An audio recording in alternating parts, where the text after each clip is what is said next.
This is a question for the devil. Why do you make people bet their souls? What exactly is a soul worth, if it's worth anything at all? Does it give you more power or something?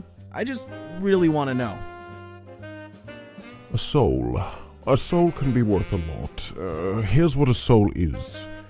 It's what decides a mortal's afterlife. It's a documentation of their life, their core. And it also allows beings like me to have a bit of control over the mortal. Do things such as give them visions or put certain spells on them. And it allows us to see their desires, sins, guilts, memories. And ultimately, to a mortal, a soul is their ticket to any afterlife at all. To us, down here in hell, I suppose you could call souls our currency. You know what? It actually started out as a betting game between me and a few pals. Who can tempt the most mortals to give away such a seemingly precious thing? And then it became a fully fledged system. Those with the most souls are the most high class. So in a way, they do make us more powerful. And why do I tempt people to bet their souls? Well, not only is it fun to see what kinds of sins or desires people are willing to give their entire lives and afterlives away for, but the more souls I get, the more people come down to hell, and I, along with my team, get to torture them. And I get to call it justice. But, you know, I used to have another reason.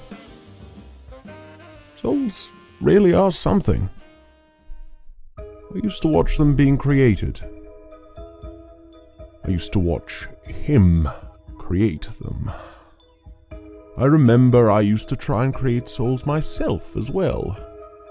And of course, he didn't like that. He wanted them all to himself. He'd create them and release them into the world and then get them back. And I thought, well, if I could collect enough and drag them all down here, maybe for once he would know what it's like to have something stolen from him.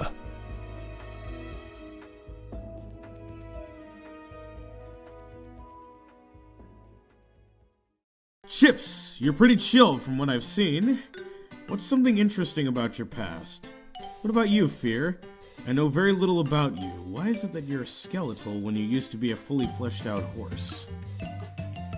You want something interesting about my past? Well, I reckon I could tell you about how I was a little bugger living on a farm with my ma and 13 siblings. Or I could tell you about how I robbed a moving train on horseback and returned the same farm with enough gold to turn it into a fortress. Or I could tell you about the time I fought off 7 men in a bar with a lasso in one hand and a damsel in the other. Or that time I talked a bull into drinking poison, or else what I'd do to him would be much worse. Or the time I stood the sheriff off in a duel in front of the whole town. Later in the day, the posse came looking for what happened to their dear sheriff, and the townspeople knew who did it, but they were too afraid to spill it. All they knew was that the next time I stepped into the bar, they better have my favorite drink and cigar ready on the counter. He's so cool! So what about you, old horsey? What did you get back to in your day?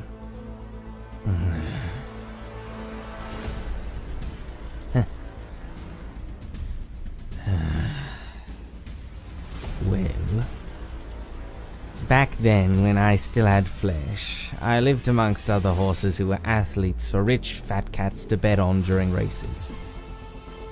My family in particular was known for their winning streak. I wasn't the fittest of the bunch. Everyone used to jokingly call me a walking skeleton. I knew I wouldn't do well in the races, and I always wondered what it would be like to be the one betting. Doping was common. In fact, it was the secret behind my family's success. So I played by their rules. The devil gave me a little something to help enhance my strength and something else to use on the others. It was supposed to just make them ill, but they took so much of it out of desperation, thinking it'd help, that it killed them. I lived, but lost some weight. Yes, I'm alive. When I found out what happened, I thought I'd be devastated. But I didn't feel a tad bit bad. Serves them right. Because then, as a part of our deal, I went to work at the Devil's Casino, and finally got to be one of the rich cats making the bets. So hey, maybe you should try a little poison yourself, cowboy. Mangosteen! First off, you seem like a cool guy. Keep being you. Second, how did you get your name? I believe the Cup Bros mentioned that you were one of the many residents of Inkwell who used to be an inanimate object, and I recently learned that mangosteen is a fruit. Did you pick your own name? Thank you. I'll continue being me. They're right. Long ago, I was just a regular lifeless 8-ball, but then, in a moment of spontaneous, nonsensical magical phenomenon, I thought my first thought and opened my new eyes, and the first thing I saw, a word amidst all the rest. A word unlike any other that I could read for some reason, even though I had just spawned into existence.